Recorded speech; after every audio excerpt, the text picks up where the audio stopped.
কি রোজটা কিউট না? It's not just a ribbon rose, it's a memory of someone, guess who? Okay, let me tell you, এটা হলো আমার best ফ্রেন্ডের বিয়ের গেট। আর ওই যে পিঙ্ক কালারের ফিতাটা দেখছেন না, এটাই ওর বিয়ের গেটের ফিতা, যেটার এক সাইডে আমি ধরে আছি।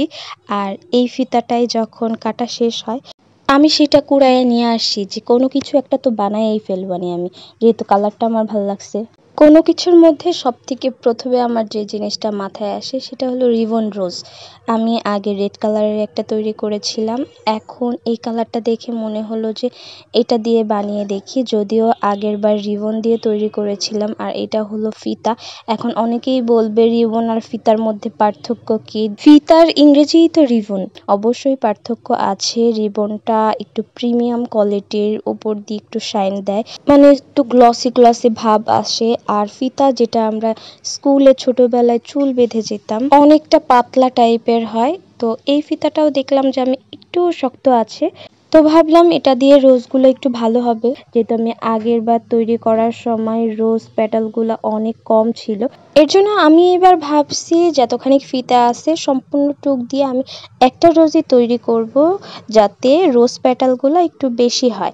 এর জন্য আমি ডিফারেন্ট সাইজের পাপড়ি কেটে নিয়েছি, যাতে একটু ছোট থেকে বড় সাজাতে পারি। এই পার্টটা একটু সতর্কতার সাথে করবেন। আমি অফ ক্যামেরায় প্রত্যেকটা পাপড়ি করে নিয়েছি। ফিতাগুলো ছোট বড় করে কাটাতে আমার এখানে 4টা শেপের পাপড়ি হয়েছে। এগুলো এখন আমি আলাদা আলাদা করে নিয়ে B7000 গ্লু ইউজ করে অ্যাটাচ করে নিব। এইখানে আমি গ্লু গানটা একটু অ্যাভয়েড করছি, কারণ আগের বারে একটু প্রবলেম ফেস করেছিলাম। আমি এখানে পাপড়িগুলো এক এক করে একটার উপর একটা করে সবগুলো লাগিয়ে নেব। এইখানে একটু সময় লাগবে, যেহেতু B7000 গ্লু শুকাতে একটু সময় লাগে। তো একটার পর একটা এইভাবে আঠা দিয়ে লাগিয়ে একটু সময় নিয়ে চাপ দিয়ে ধরে রাখতে হবে।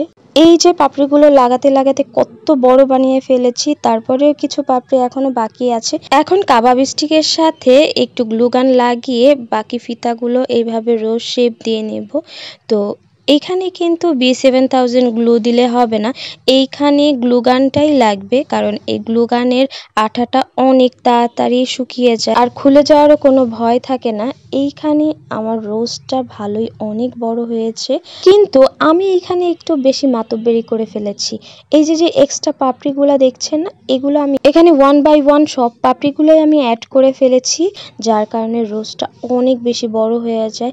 এত বড় রোজটার পিছনের সাইড থেকে দেখতে খুবই বেশি বাজে লাগছিল।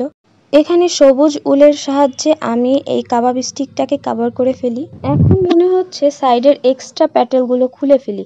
এই তো আমি খুলেও ফেলেছি। এখন সাইডে গ্লুগানগুলো দেখতে খুব পচা লাগতেছে। এটাকে কভার আপ করার জন্য এখন উল দিয়ে আমি আরেকটা জিনিস তৈরি করব, যাতে এই পচা দেখতে অংশটুকু কভার আপ হয়ে যায়। এই তো আমি রোজের নিচে যেই পাপড়িগুলা থাকে, মানে এই সবুজ অংশটা, এটা অনেক বড় করে বানিয়েছি, যেহেতু রোজটা একটু বড়। তো এটা আমি এখন সেট করে নেব। গ্লুগান যেখানে যেখানে ছিল এই পাপড়িগুলো দিয়ে একটু কভার করার চেষ্টা করব। এখানে আমি একটু ফাইবারও অ্যাড করেছি, যাতে ফাঁকা জায়গাটা একটু ফিল হয়ে থাকে। এখানে আবারও আমি B7000 গ্লুটা দিয়ে সবুজ পাটটা লাগিয়ে নেব। এটা হলো গোলাপের ফাইনাল লুক। এই সাইড দিয়ে তবুও গ্লুগান দেখা যাচ্ছে, এগুলো আমি হাত দিয়ে পরে টেনে টেনে উঠিয়ে ফেলি। যদিও আপনাদের কাছে আইডিয়াটা কেমন লাগলো অবশ্যই কমেন্টে বলে যাবেন। আর রোজটা কিন্তু আমি আমার বান্ধবীকে গিফটও করে দিয়েছি। ও ফার্স্টে বুঝতে পারিনি যে এইটা আমি কি দিয়ে তৈরি করেছি, পরে যখন বললাম ফিতাটা দেখ চিনিস কিনা, তখন ও বুঝতে পেরেছে এটা ওর বিয়ের গেটেরই ফিতা। আর তখন ও অনেক বেশি সারপ্রাইজড হয়।